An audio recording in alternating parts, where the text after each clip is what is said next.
بسم اللہ الرحمن الرحیم، السلام علیکم جی ناظرین، میں ہوں آپ کا میزبان طلحہ عدنان نارو۔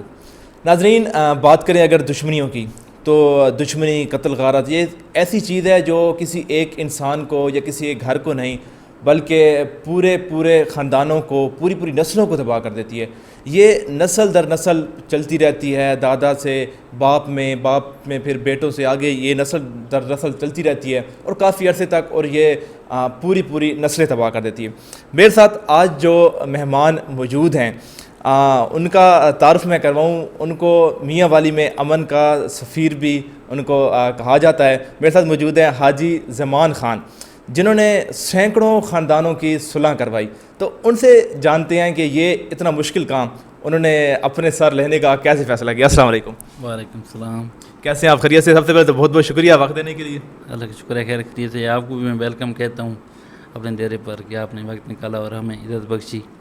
مہمان جو ہیں اللہ کی رحمت ہوتے ہیں، آپ ہمارے ڈیرے پر ہے، آپ کو اور آپ کی ٹیم کو خوش آمدید کہتا ہوں۔ بہت شکریہ۔ اچھا، یہ سیاست اور یہ صلح کروانا بڑا مشکل کام سمجھا جاتا ہے، تو کیسے آپ نے فیصلہ کیا کہ یہ اس سائڈ پہ آپ قدم رکھ سکتے ہیں اور ماشاءاللہ اتنے اچھے سے آپ ذمہ داری بھی نبھا رہے ہیں؟ تو جب شروع کر رہے ہوتے تو کافی سوالات انسان کے ذہن میں ہوتے، تو کیسے آپ نے سمجھا کہ آپ اس کے لیے پرفیکٹ ہیں؟ دیکھیں، سب سے پہلی بات تو یہ ہے کہ انسان پر اللہ تعالیٰ کی کرم نوازی ہوتی ہے کہ اللہ تعالیٰ کی ذات کسی انسان کو کسی نیک مقصد کے لیے چن لیتی ہے۔ تو یہ سب سے پہلے تو اللہ تعالیٰ کی ذات کی کرم نوازی ہے، اور اس کے بعد میاں والی میں دیکھیں، میں سمجھتا ہوں کہ موجودہ حالات جو چل رہے ہیں، اللہ معاف کرے، آئے روز قتل و غارت، یہ دشمنیاں، تو یہ وقت کی اہم ضرورت تھی کہ میاں والی میں جس طرح خان صاحب کہتے ہیں کہ تبدیلی اور چینج، تو تبدیلی لانا ضروری تھی۔ جب تک ہم اپنے آپ کو تبدیل نہیں کریں گے، سب تبدیلی انسان کے اپنے اندر سے شروع ہوتی ہے، اپنی سوچ سے شروع ہوتی ہے۔ جیسے آپ نے سوال کیا کہ سیاست، تو میں سب سے پہلی بات یہ ہے کہ سیاست جو ہے ایک بہت بڑی عبادت ہے، اگر آپ سمجھیں تو۔ ہاں جی۔ سیاست کے ذریعے آپ کو خدمت خلق کا موقع ملتا ہے، آپ لوگوں کی خدمت کرتے ہیں، اور اللہ تعالیٰ کی کرم نوازی سے آپ کے بزرگ، مائیں بہنیں لاکھوں کی تعداد میں آپ کو دعائیں دیتی ہیں، تو اس سے بڑی خوش نصیبی انسان کی نہیں ہو سکتی۔ 4 دن کی زندگی ہے، ہر چیز یہیں رہ جانی ہے، بالکل۔ تو جو چیز کام آئے گی وہ یہی آئے گی کہ ہمارے جس طرح بزرگ کہتے تھے کہ اگر آپ جینا چاہتے ہیں اس زندگی میں تو آپ ایسے جئیں جیسے آپ نے کل مر جانا ہے، جی۔ لیکن اگر آپ آخرت کے لیے جینا چاہتے ہیں اور اس دنیا میں اپنا نام رکھنا چاہتے ہیں تو ایسا کچھ کر جائیں کہ لوگ آپ کو صدیوں تک یاد رکھیں۔ جی۔ جو ذمے آپ کے کام آئیں وہ یہی آنے ہیں کہ لوگ آپ کو دعائیں دیں، اچھے الفاظ میں یاد رکھیں۔ تو بحیثیت پولیٹیکل ورکر، سب سے پہلا یہ میں سمجھتا ہوں کہ ایک سیاسی بندے کا جو منشور ہونا چاہیے نا، جی۔ کہ سیاست ایک عبادت ہے، اور جس طرح قائد اعظم محمد علی جناح نے بھی فرمایا ہے کہ سیاست اچھی چیز ہے اچھے لوگوں کے لیے، اور بری چیز ہے برے لوگوں کے لیے۔ یہ آپ پہ ڈیپینڈ کرتا ہے کہ آپ اس کو اچھے ہیں یا برے۔ جی۔ تو جب آپ عبادت سمجھ کے سیاست کریں گے تو اس میں آپ کو بہت زیادہ دلی سکون ملے گا، اور لوگوں کی، بزرگوں کی، ماؤں بہنوں کی دعائیں بھی آپ کو ملیں گی۔ تو میں جس طریقے سے میں نے آغاز کیا ہے، اللہ تعالیٰ کی کرم نوازی ہے، تقریباً 10 سال ہو گئے ہیں میاں والی میں، اور مجھے یہ شرف حاصل ہوا ہے کہ دشمنیوں کا خاتمہ جو میں نے کیا ہے، اللہ تعالیٰ کی کرم نوازی ہوئی ہے، سینکڑوں خاندانوں کو ایک نئی زندگی ملی ہے، اور میرا منشور بھی یہی ہے، میرا مقصد بھی یہی ہے کہ ہم جو اپنی ینگ جنریشن ہیں ان کے ہاتھ میں ہم کلاشن کوف، اسلحہ وہ نکال کے ان کے ہاتھ میں ہم قلم دیں اور تبدیلی لائیں۔ ہم اصل تبدیلی یہی ہے کہ جب تک ہم اپنے آپ کو، اپنے کلچر کو تبدیل نہیں کریں گے تو یہ تبدیلی نہیں آ سکی۔ ہم سب سے پہلے ہم نے اپنے آپ کو چینج کرنا ہے۔ ہاں جی۔ جی۔ اچھا، بڑی پیاری پہلے تو آپ نے بات کی کہ سیاست ایک عبادت ہے، بڑا اچھا منشور ہے آپ کا، اور دوسری آپ نے جو بات کی خود کو تبدیل کریں گے تو معاشرہ بھی، ہر چیز تبدیل ہوگی۔ اچھا، آپ نے اب تک ماشاءاللہ سے سینکڑوں خاندانوں کی صلح کروائی، تو آپ کیا اصل وجہ کیا دیکھتے ہیں کہ اصل دشمنی کی زیادہ وجہ کیا ہوتی ہے؟ دیکھیں، پہلی بات تو یہ ہے کہ اللہ تعالیٰ کی طرف سے انسان پہ آزمائش ہوتی ہے، یہ جو مرڈر ہوتے ہیں انسان اللہ تعالیٰ کی ذات جو ہے وہ انسان کو چھوٹ دیتی ہے، جس طرح کہتے ہیں کہ اگنور کرتی چلی جاتی ہے، لیکن ایک وقت ایسا آتا ہے کہ پھر وہ اتنے گناہ بڑھ جاتے ہیں کہ وہ آزمائش میں چلے جاتے ہیں دونوں خاندان۔ اصل بات یہ ہے، میں جو سمجھتا ہوں، جو کچھ میں نے آبزرو کیا ہے 10-12 سال میں، دن رات 10 محنت ہے میری 10-12 سال کی، اور اللہ تعالیٰ کی کرم نوازی ہوئی ہے، سینکڑوں کامیابیاں بھی ملی ہیں۔ اصل چیز جو ہے کہ وہ ہمارا تعلیم کی کمی ہے، اور بالخصوص دینی تعلیم کی کمی ہے۔ جی ہمارے معاشرے میں آپ دیکھیں، آپ بھی یہیں کے ہیں، جو ہمارا سسٹم چل رہا ہے نا، جی کہ ہم دنیاوی تعلیم کی طرف بچوں کو یعنی توجہ دے رہے ہیں۔ ہر پیرنٹس کی، ہر والدین کی یہی خواہش ہوتی ہے، ماں باپ کی یہی خواہش ہوتی ہے کہ میرا بیٹا انجینئر بنے، میرا بیٹا ڈاکٹر بنے۔ بالکل ہمارے بچے چھوٹے ہوتے ہیں، نرسری میں، پریب میں پڑھ رہے ہوتے ہیں، اور ان پہ ہمارا یعنی کہ کوشش ہوتی ہے کہ ایسے اچھے سے اچھے اسکول میں ہم ان کو پڑھائیں۔ 5,000 10,000 ہم ان کی پر منتھ فیس دے رہے ہوتے ہیں، پھر ایکسپینسز اور بھی ہوتے ہیں، ٹیوشن بھی ہوتی ہیں۔ لیکن ہماری بدقسمتی ہے کہ ہماری معاشرے میں دیکھیں نا، جو دینی تعلیم ہے، جو ہمارا امام مسجد ہوتا ہے، جو مدرسہ ہوتا ہے، اس کو ہم کتنی تنخواہ دیتے ہیں۔ ہمارا یہ کلچر ہے کہ ہمارے لوگ، جو میں ایک مثال کوٹ کروں گا کہ مسجد میں جو امام ہوتا ہے اس کی بیچارے کی تنخواہ بڑی مشکل سے 10 سے 15-20 ہزار ہوتی ہے۔ ایسا ہی ہے بالکل۔ اور اگر میرے بچے 3 ہیں یا 4 ہیں یا آپ کے بچے ہیں، تو ہم ایک بچے کے اوپر 10,000 12,000 خرچہ کر رہے ہوتے ہیں، یعنی 50-60 ہزار روپے ہم بچوں کے اوپر دنیاوی تعلیم کے اوپر خرچہ کر رہے ہوتے ہیں۔ ہاں جی لیکن اگر ہمیں امام مسجد کے لیے صرف 500 یا 1,000 روپے بھی دینا پڑ جائے تو وہ بھی لوگوں کو تکلیف ہوتی ہے، معذرت کے ساتھ کہوں گا۔ ہاں جی بالکل نہیں۔ تو جب تک تعلیم نہیں ہوگی، جب تک ہم دین سے جتنا دور ہوتے جائیں گے، ہمارے ہاں یہ مسائل بڑھیں گے۔ میں سمجھتا ہوں کہ سب سے جو بڑی وجہ ہے وہ دین سے دوری ہے ہماری، دشمنیوں کی جو میاں والی میں ہو رہی ہیں۔ کیونکہ جب تک بچوں کو اس چیز کا احساس نہیں ہوگا کہ دیکھیں جذبات ہوتے ہیں، تو اس پہ سب سے پہلے قرآن اور حدیث ہمیں یہی کہہ دیا کہ آپ صبر کریں، آپ حوصلہ کریں، اور کامیابی ہمیشہ صبر میں ہوتی ہے۔ جب آپ دین سے دور ہوں گے، جب قرآن اور حدیث سے آپ دور ہوں گے، تو آٹومیٹکلی آپ کو ان چیزوں کا پتہ بھی نہیں چلے گا۔ ہاں جی جب تک آپ دینی تعلیم نہیں حاصل کریں گے، اللہ کی طرف نہیں آئیں گے، قرآن اور حدیث کی طرف نہیں آئیں گے، تو یہ مسائل ہمارے حل نہیں ہوں گے۔ ایک بات۔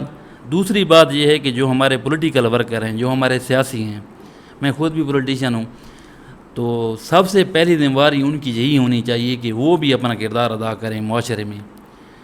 دیکھیں یہ جو قتل و غارت ہوتی ہے، یہ جو اللہ معاف کرے قتل ہوتے ہیں، یہ ایک دن میں نہیں ہو جاتے۔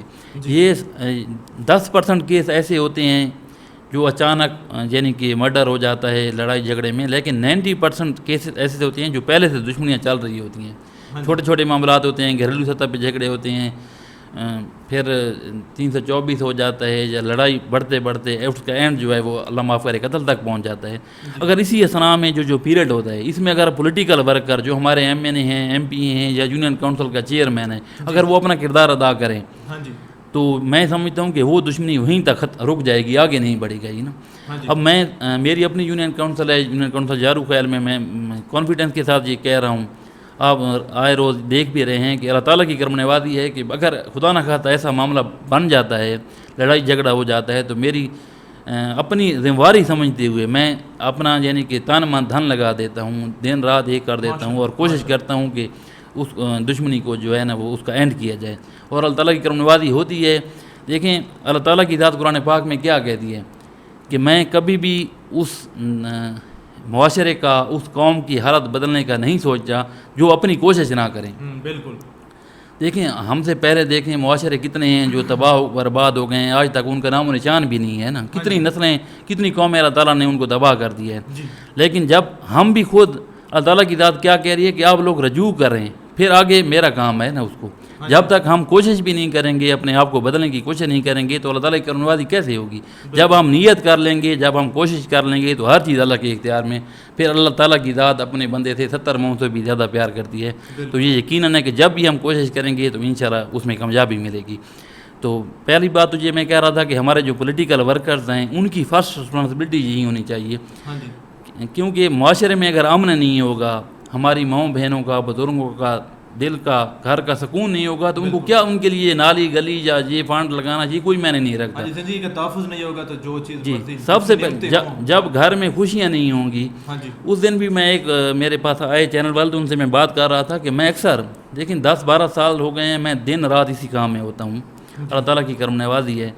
تو میں ایسے ایسے گھروں میں جاتا ہوں لوگوں کو دیکھتا ہوں کہ جو فائنانشلی طور سے اتنے اسٹرانگ تھے یعنی کہ ان کی ہزاروں کنالوں کے ہزاروں ایکڑ کے مالک تھے لیکن جب وہ دشمنیوں میں پھنسے ہیں تو ان بیچاروں کی یہ حالات ہیں ان کے گھر کے کہ گھر میں ایسے لگ رہا ہے جیسے ہم اللہ معاف کرے مجھے دڑوں میں آ گئے ہیں نا. یعنی کہ ان کے گھروں میں جالے اور ان کی پھر ان کی نہ گھر میں خوشی ہے نہ سکون ہے. دیکھیں دشمنی سے انسان کتنا پیچھے چلا جاتا ہے ہر حساب سے نا. تو جب تک یہ ایک تحریک نہیں چلے گی ایک سسٹم نہیں چلے گا اور جب اس میں ہمارے جو پولیٹیکل ورکر ہیں دیکھیں نا عزت اللہ کے اختیار میں ہوتی ہے اور باقی یہی لوگ ہمیں عزت دیتے ہیں نا. سیاسی ورکر جو ہوتے ہیں جو چیئرمین ہوتا ہے ایم این اے ہوتا ہے ایم پی ہوتا ہے ان لوگوں کی وجہ سے ہم ہوتے ہیں. تو یہ ہمارا بھی فرض بنتا ہے بحیثیت پولیٹیکل ورکر جو بھی ہیں چیئرمین ہیں یا M N A M P ہیں کہ وہ بھی اپنی عوام کا جو اپنے جنہوں نے ان کو عزت بخشی ہے ان کا خیال رکھیں نا. صرف معاشرے میں یہ انا ہوتی ہے وقتی طور پہ نا لیکن جب کوئی بھائی بزرگ یا سیاسی وڈیرا ان کے ڈیرے پہ چلا جاتا ہے تو وہ مان جاتے ہیں نا. لوگوں کو کنونس کرنا ہوتا ہے. تو یہ میں کہہ رہا ہوں کہ سب سے پہلی ذمہ داری جو ہے نا وہ پولیٹیکل ورکرز کی ہے کہ وہ اپنا کردار ادا کریں اور اپنی ڈیوٹی سمجھیں اپنا فرض سمجھیں کہ انیشیل سٹیج پہ اس دشمنی کو جو ہے کنٹرول کریں بجائے دے کہ وہ نوبت آ جائے جب اللہ معاف کرے کہ جب قتل ہو جاتا ہے تو پھر ہم سیاسی ہمارے بیٹھ جاتے ہیں ہم بیٹھ جاتے ہیں کہ جی فائدہ کھانے کے لیے چل جاتے ہیں کہ ہم آپ کے درد میں برابر کے شریک ہیں. لیکن میں سمجھتا ہوں کہ اصل میں گناہ گار ہم خود ہوتے ہیں کیونکہ جب ہم پہلے اپنا کردار ادا نہیں کرتے ہمیں پہلے اپنا کردار ادا کرنا چاہیے اور نوبت اس معاملے تک پہنچنی بھی چاہیے کہ مرڈر ہو اس سے پہلے ہم حالات کو کنٹرول کریں اور ہم خوشیاں بانٹیں محبتیں بانٹیں. یہ ہماری رسپانسبلٹی ہونی چاہیے. اچھا میں پھر سے وہی بات کہوں گا اپنے سینکڑوں ماشاء اللہ سے سینکڑوں خاندانوں کی صلح کرائی. تو جب آپ صلح کروانے کے لیے 2 فری کین کو منانا ظاہر ہے بہت مشکل ہوتا ہے. ایک مان جائے تو دوسرا نہیں مانتا ہوگا یا کبھی دونوں بھی نہیں مانتے ہوں گے. تو آپ کو کن مشکلات کا سامنا کرنا پڑتا ہے جب آپ فری کین کے پاس جاتے ہیں ان کی صلح کروانے کے لیے تو کن مشکلات آپ دیکھتے ہیں کہ زیادہ آتی ہیں؟ لیکن سب سے پہلے جب آپ کا نظریہ اسٹرانگ ہو نا اور آپ کا جو ہے وہ جس طرح منشور ہوتا ہے آپ کی نیت ہوتی ہے آپ کو اس بات کا جب احساس ہو اس بات کی سمجھ ہو کہ جو کام میں کر رہا ہوں وہ میرا کام نہیں ہے وہ اللہ کا کام ہے. کیونکہ جب آپ اللہ کی رضا کے لیے کر رہے ہوتے ہیں تو یہ اتنے بڑا یعنی کہ کام ہے صلح. اس کا ذکر قرآن پاک میں بھی ہے قرآن اور حدیث بھی ہمیں یہی بات سمجھاتی ہے. اگر آپ مطالعہ کریں کہ آپ صلی اللہ علیہ وسلم نے ارشاد فرمایا ہے کہ نماز روزے اور صدقے سے بھی افضل عمل جو ہے وہ صلح کرانا ہے. صلح کی بہت فضیلت ہے قرآن پاک میں بھی اس کا ذکر ہے. اور اس کے بعد آپ ایک دن آپ صلی اللہ علیہ وسلم صحابہ کرام کے اندر بیٹھے تھے تو آپ صلی اللہ علیہ وسلم نے ارشاد فرمایا کہ کوشش کیا کرو کہ روزانہ حج کر کے سویا کرو نا. تو ایک صحابہ کرام نے سوال کیا یا رسول اللہ آپ کیا فرما رہے ہیں حج تو ایک دن ہوتا ہے سال میں. تو آپ صلی اللہ علیہ وسلم نے ارشاد فرمایا نہیں خالصاً اللہ کی رضا کے لیے 2 مسلمان بھائیوں کے درمیان صلح کرانا قبول حج کا ثواب ہے. اچھا سبحان اللہ. تو اس سے بڑا ایک مسلمان کے لیے اور کیا ہو سکتا ہے کہ جب آپ گھر بیٹھے آپ روزانہ حج کریں اس لحاظ سے آپ کی آخرت بھی سنبھلے گی اور معاشرے میں بھی آپ کو عزت ملے گی. تو پہلے سب سے پہلی بات یہ ہے کہ ایک جو پروفیشنل صلح گو انسان ہے اس کو اس بات کی سمجھ ہونی چاہیے کہ جو میں کام کر رہا ہوں وہ اللہ کی رضا کے لیے کام کر رہا ہوں. صلح کرانا اللہ تعالیٰ کی ذات کا سب سے پسندیدہ فعل ہے. جو معاف کرتا ہے وہ آپ صلی اللہ علیہ وسلم نے ارشاد فرمایا کہ قیامت کے دن اللہ تعالیٰ کی نزدیک ترین وہ شخص ہوگا جو معاف کرے گا. تو آپ کے ذہن میں یہ ہونا چاہیے کہ آپ جس تبلیغ کے لیے جا رہے ہیں لوگوں کے پاس جا رہے ہیں تو ایک تو آپ آخرت کے لیے جا رہے ہیں. بالکل ان لوگوں کی بھی بھلائی ہوتی ہے جن کا قتل ہوا ہوتا ہے یا جنہوں نے کیا ہوتا ہے دونوں خاندانوں کی اس میں بھلائی ہوتی ہے. لیکن وقتی طور حساب سے یعنی کہ ان کو سمجھ نہیں آ رہی ہوتی معاشرتی لحاظ سے ان کے جذبات ہوتے ہیں. لازمی بات ہے ہر انسان کے جذبات ہوتے ہیں. لیکن آپ کا یہ نظریہ یہ ہونا چاہیے کہ میں اللہ کی رضا کے لیے کر رہا ہوں تو پھر اس میں مشکلات بہت زیادہ آتی ہیں. مشکلات کوئی مسئلہ نہیں. اگر یہ اتنا کام آسان ہوتا میں ایک بات کہوں گا کہ اگر اتنا آسان کام ہوتا تو اللہ تعالیٰ کی ذات اتنا بڑا اجر رکھتی کہ جس ٹائم آپ صلی اللہ علیہ وسلم معراج پہ گئے تھے تو واپسی پہ آپ صلی اللہ علیہ وسلم نے صحابہ کرام کو اکٹھا کر کے جنت کے بارے میں بہت کچھ بتایا. مختصر میں کروں گا کہ آخر میں آپ صلی اللہ علیہ وسلم نے ایک کہا کہ 3 باتیں اور بھی ہیں جن کا میں نے راز رکھنا ہے، ہاں جی وہ میں آپ کو نہیں بتا سکتا. کافی عرصہ گزر گیا، ایک لمبا واقعہ ہے. اس کا لب لباب یہ ہے کہ آپ صلی اللہ علیہ وسلم نے بشارت فرمائی جی کہ قیامت کے دن اللہ کے نزدیک ترین وہ شخص ہوگا جو معاف کرے گا، اور اس بندے کے لیے بشارت ہے کہ جو خالصتاً اللہ کی رضا کے لیے جی 2 مسلمان بھائیوں کے درمیان صلح کرائے گا، وہ بغیر حساب کتاب کے جنت ہوگا. اچھا یعنی اتنا بڑا اجر. اور ایک دفعہ جیسے میں کہہ چکا ہوں قبول حج کا ثواب ہے، اور بہت سی اس معاملات ہیں ہاں جی قرآن اور حدیث میں اس چیز کا ذکر آتا ہے. جی تو یہ اتنا مشکل کام ہے تو اللہ تعالیٰ کی ذات نے اتنا بڑا اجر رکھا ہے نا. بالکل بالکل. تو آپ کے جب ذہن میں یہ ہوگا کہ میں نے اس کام کو پائے تکمیل تک پہنچانا ہے نا، میں نے اپنا ٹارگٹ اچیو کرنا ہے، ہاں جی تو پھر یہ مشکلات آئیں گی تو یہ میں تو کم از کم خود بخود دور ہوتے جائیں دور ہو جائیں گی. جب خالصتاً اللہ کی دیکھیں نا، جو مخلوق کی خدمت ہوتی ہے وہ آپ کا کام نہیں ہے، اللہ کا کام ہے نا. جی اللہ تعالیٰ کی ذات نے اگر عبادت کے لیے پیدا انسان کو نہیں کیا، ٹھیک ہے، فرشتے بھی موجود ہیں، جن و انس بھی موجود ہیں، اور بہت سی یعنی کہ اتنی بڑی کائنات ہیں، ہاں جی چرند پرند ہر چیز اللہ کی تسبیح بیان کر رہی ہے. ہاں جی لیکن علامہ اقبال کیا کہتے ہیں کہ درد دل کے واسطے پیدا کیا انسان کو، ورنہ اطاعت کے لیے کام نہ تھے کرو بیان. یعنی کہ اللہ تعالیٰ کی ذات نے پیدا کیا انسان کو کہ وہ اپنے انسانوں کی خدمت کرے، وہ میری مخلوق کی خدمت کرے. جی اور جو مخلوق کی خدمت کرتا ہے وہ کیا ہوتا ہے؟ وہ اللہ کا کام ہوتا ہے نا. بالکل. ہاں جی اور ہر چیز اللہ کے اختیار میں ہے. جب آپ اللہ کے راستے پہ چلیں گے تو یقیناً اللہ تعالیٰ کی کرم نوازی بھی ہوگی اور آپ کو گائیڈ لائن بھی ملے گی، خود بخود مسئلے حل ہوتے جائیں گے. یہ آپ کی نیت پہ ڈپینڈ کرتا ہے. ہاں جی مشکلات بہت زیادہ ہوتی ہیں صلح میں، جی ٹھیک ہے، لیکن جب آپ یہ نیت رکھ کے چلتے ہیں کہ میں نے یہ ٹارگٹ اچیو کرنا ہے، اور میرے ذہن میں یہ جب بات ہوتی ہے کہ دیکھیں اس کا ریگارڈ مجھے آخرت میں ملنا ہے، ہاں جی قبول حج کا ثواب ہے، اور بہت سی اللہ تعالیٰ کی جو بندہ، یہ میں آپ کو کہہ دوں کہ صلح کے لیے چلتا ہے نا، جی یہ ایک حدیث مبارکہ ہے اس کی، یعنی کہ میں نے پڑھا ہے کتاب میں کہ 70,000 سے زیادہ فرشتے جو ہیں نا ان کی ڈیوٹی لگا دی جاتی ہے کہ وہ اس بندے کا مکمل یعنی کہ لک آفٹر جس طرح آپ کہہ دیں نا وہ کرتے ہیں. اچھا تو اس سے بڑی انسان کی کرم نوازی اللہ تعالیٰ کی ذات کی نہیں ہو سکتی انسان پر. ہاں جی تو جب آپ اس نیت کے ساتھ چلیں گے کہ میں نے اللہ کی رضا کے لیے چلنا ہے اور میں نے 2 قوموں کو آپس میں بچانا ہے، تو یہ پھر یہ میں جو مشکلات ہیں یا یہ رکاوٹیں ہیں پھر بھی یہ بے معنی ہوں گی. جی یہ بہت پیاری اچھا آپ نے بات کی. اچھا زمان بھائی، ایک اور بھی بات ہم نے سنی ہے کہ آپ جب صلح کروا رہے ہوتے ہیں تو کوئی رکاوٹ بیچ میں آ جائے پیسوں کو لے کر، تو آپ خود اپنے جیب سے لاکھوں روپے لگا کے صلح کرواتے ہیں، اس میں کتنی صداقت ہے؟ دیکھیں یہ اللہ تعالیٰ کی بہت بڑی کرم نوازی ہے. میں سمجھتا ہوں کہ ہر چیز اللہ کے اختیار میں ہے، اور یہ جو زندگی گزارنے کے طریقے ہوتے ہیں نا وہ 2 ہوتے ہیں. ہاں جی ایک انسان جیتا ہے اپنے لیے اور ایک انسان جیتا ہے دوسروں کے لیے. میں سمجھتا ہوں میرے آبا و اجداد نے، میرے پیرنٹس نے مجھے یہی سکھایا ہے کہ زندگی دوسروں کے لیے جینا ہے. ہاں جی اور اللہ تعالیٰ کی کرم نوازی ہے کہ میری کوشش یہ ہے کہ میں جتنی ہو سکے میں عوام کی خدمت کروں، میری ماؤں بہنوں کی، بزرگوں کی دعائیں میرے ساتھ ہوں، اور ہر کل نفس ذائقۃ الموت، ہر روح جو ہے وہ اس نے چلے جانا ہے. ہاں جی 4 دن کی زندگی ہے، آپ ایسی زندگی گزاریں کہ لوگ آپ کو اچھے الفاظ میں یاد کریں. جہاں تک آپ نے سوال کیا ہے کہ دیکھیں قرآن اور حدیث میں بھی یہی چیز بتائی گئی ہے کہ دیت قصاص جو قتل کی ہوتی ہے، باقی لڑائی جھگڑوں کے معاملات جو ہوتے ہیں، تو یہی بات قرآن اور حدیث سے ثابت ہوتی ہے کہ آپ کے علاقے کے ذی شعور، یعنی کہ قرآن پاک یہ کہتے ہیں، اس کا ترجمہ ہے کہ اے ایمان والو، یعنی کہ تم پہ فرض ہے کہ جب تم میں سے 2 گروہ آپس میں لڑ پڑیں تو آپ ان کی صلح کرائیں نا. ہاں جی تو اس حساب سے صلح کی فضیلت میں جیسے بتایا ہے کہ آپ صلی اللہ علیہ وسلم نے ارشاد فرمایا کہ صلح کرانا جو ہے قبول حج کا ثواب ہے. جی لیکن ہم اس چیز کو سمجھتے نہیں ہیں، ہماری بدقسمتی ہے. جب اتنا بڑا اجر رکھا گیا ہے تو ہم حج پہ جاتے ہیں، لاکھوں روپے خرچ کرتے ہیں، بہت سے پابندیاں ہوتی ہیں احرام کی، طواف کی، لیکن وہ ہمیں نہیں پتہ کہ یا قسمت نصیب قبول ہوتا ہے یا نہیں ہوتا. لیکن سختیاں برداشت کرتے ہیں. لیکن صلح کے معاملے میں آپ صلی اللہ علیہ وسلم نے ارشاد فرمایا ہے کہ صلح 2 مسلمان بھائیوں کے درمیان خالصاً اللہ کی رضا کے لیے صلح کرانا قبول حج کا ثواب ہے. تو یہ تو گارنٹی دی گئی ہے نا. ہاں جی تو اس سے بڑا نہیں ہو سکتا. تو میں اس نیت کے ساتھ مل کر ہیلپ کرتا ہوں لوگوں کی، جہاں میں دیکھتا ہوں کہ صلح میں رکاوٹ آ رہی ہوتی ہے 2-4 لاکھ کے حساب سے یا کچھ جتنے بھی ایکسپینسز، لازمی بات ہے فیملیاں ہوتی ہیں وہ اگر ادا نہیں کر سکتی تو میں اللہ کی رضا کے لیے یہ کرتا ہوں، اس نیت کے ساتھ کرتا ہوں۔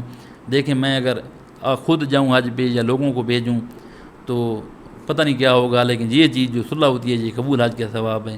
تو اس طریقے سے اللہ تعالیٰ کی ذات یقیناً مجھے اجر بھی دے گی اور مل بھی رہا ہے۔ یہ جو کچھ مل رہا ہے یہ لوگوں کی دعائیں ہیں، بزرگوں کی دعائیں ہیں، اللہ تعالیٰ نے اتنی عزت دی ہے، کسی چیز کی کمی نہیں ہے۔